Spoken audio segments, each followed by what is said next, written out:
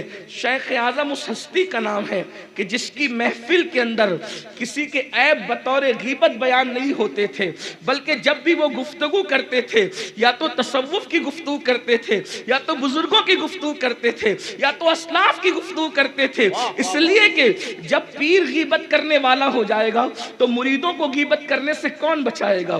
جب پیر لوگوں کی عیب جوئی کرنے والا ہو جائے گا تو عیبوں پہ پردے کون ڈالے گا؟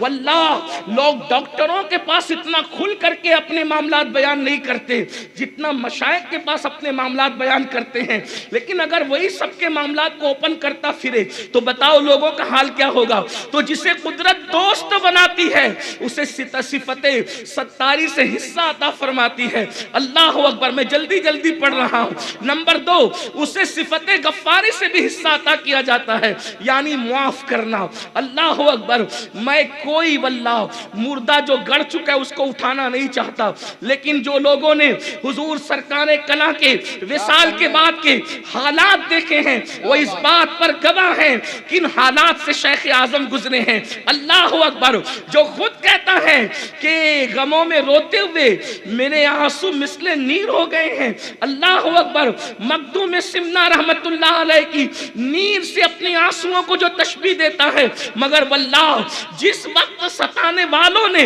معافی کی طلب کی ہے حضور شیخ اعظم نے اپنے نانا جان مصطفیٰ جان رحمت صلی اللہ علیہ وآلہ وسلم کے طریقے پر چلتے ہوئے آپ نے صمیم قلب کے ساتھ، کھلے دل کے ساتھ لوگوں کو معاف کر کے بتا دیا کہ صفت غفاری سے بھی اللہ نے آپ کو حصہ نصیب فرمایا ہے اور آپ نے معاف کیا ہے۔ خود ہمارے شہر مالیگاؤں کے اندر میں ایسے مجرموں کو جانتا ہوں جنہوں نے حضور شیخ اعظم کے ان دنوں میں بڑا دل دکھایا ہے، لیکن جب معافی کے لیے آئے ہیں تو معاف بھی کیا ہے، اور صرف معاف نہیں کیا بلکہ عطا بھی فرمایا ہے۔ تو گویا کہ جس کو ولایت دی جاتی ہے صفت ستاری اور غفاری کا اسے مظہر بنایا جاتا ہے۔ یہ حال ہے۔ اللہ اکبر، آپ اندازہ فرمائیں معاف کرنے کا طریقہ۔ ایک مرتبہ میں خود حضور شیخ اعظم کی محفل میں موجود تھا۔ میری عمر اس وقت زیادہ نہیں تھی، لیکن میری قوت حافظہ جہاں تک میری رہنمائی کر رہی ہے میں بالکل جو ہے اگر صحیح کہہ رہا ہوں کہ اپنی قوت حافظہ کی بنیاد پر، تو ایک بات آپ کو بتاتا ہوں ان کی سوچ کیا تھی۔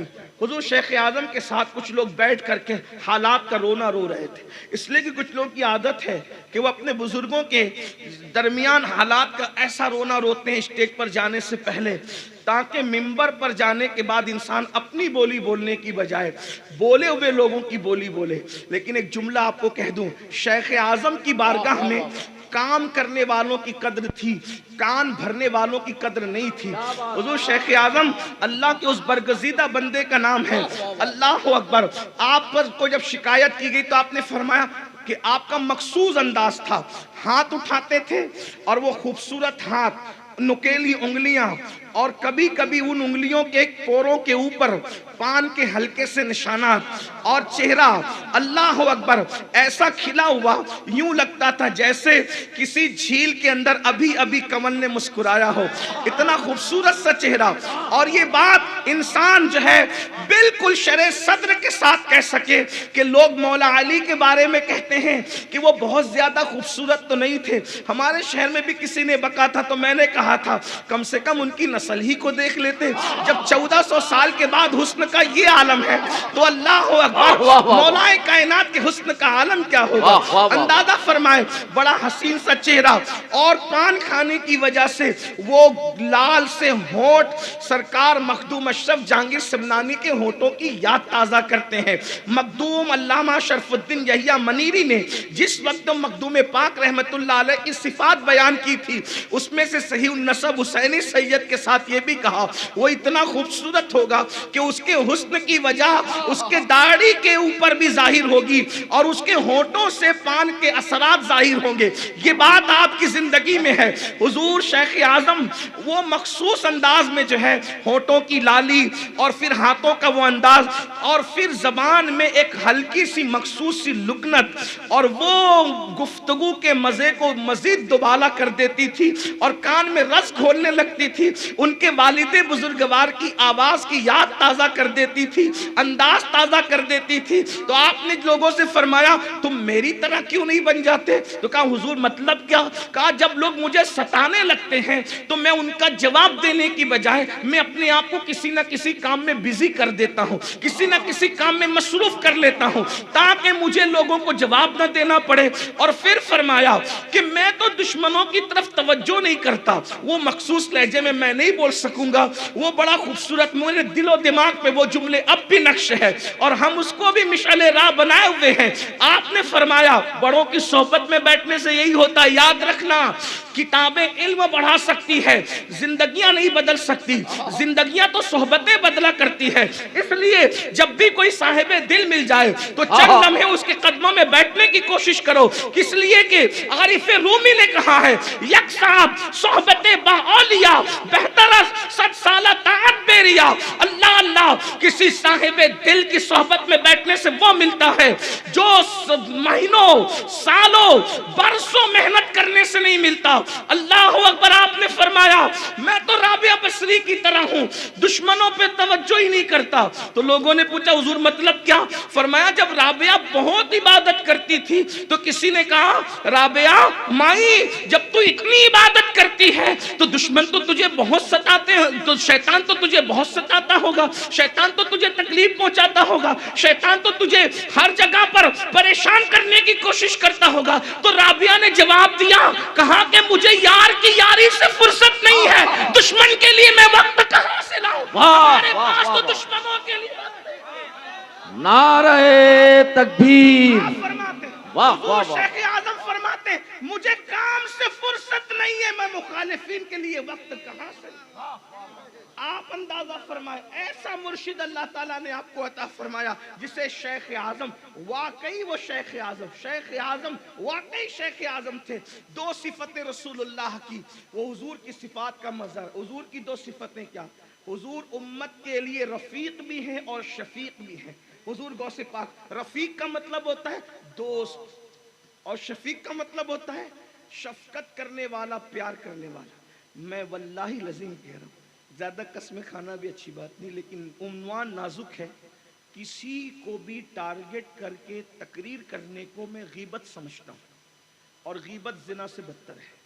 لیکن اگر دائیں بائیں الفاظ کے تیر چلے جائیں تو اگر میں شراب کے خلاف تقریر کروں اور کوئی کہے کہ یہ کس کو بلا لیا تھا مالیگاؤں سے کہ وہ ہمارے خلاف بول رہا تھا, میرے عزیز مجھے تو پتہ بھی نہیں کہ آپ شراب پیتے ہیں, مجھے پتہ بھی نہیں کہ آپ جوا کھیلتے ہیں. اگر تیر آپ تک پہنچے تو میں کیا کر سکتا ہوں؟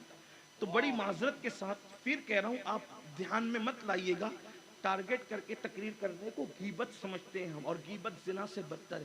یہ منبر اتنا مقدس اس لیے نہیں ہے کہ آ کے کسی کی غیبت کر جائیں, اور یہ بھی آپ کو کہہ دوں کوئی اتنا قیمتی بھی نہیں ہے کہ ہم اس کی غیبت کریں. امام حسن بصری فرماتے ہیں کہ اگر میں کسی کی غیبت کرتا تو اپنے ماں باپ کی کرتا. توجہ ہے آپ کی؟ اگر میں کسی کی غیبت کرتا تو اپنے ماں باپ کی کرتا. کیوں؟ اس کی وجہ یہ ہے کہ جب کوئی کسی کی غیبت کرتا ہے تو اپنی نیکیاں اس کے نام اعمال میں ٹرانسفر کرتا ہے اور اس کے گناہ اپنے نام اعمال میں لیتا ہے. تو بھئی اگر یہ کام ہی کرنا, اپنی نیکیاں کسی کو ٹرانسفر ہی کرنا ہے تو میں اپنے ماں باپ کو کیوں نہ دوں؟ لیکن چونکہ غیبت حرام ہے, ماں باپ کی بھی نہیں کر سکتے, اس لیے نہیں کرتے. تو توجہ فرمائیں, رفیق اور شفیق ہوتا ہے وہ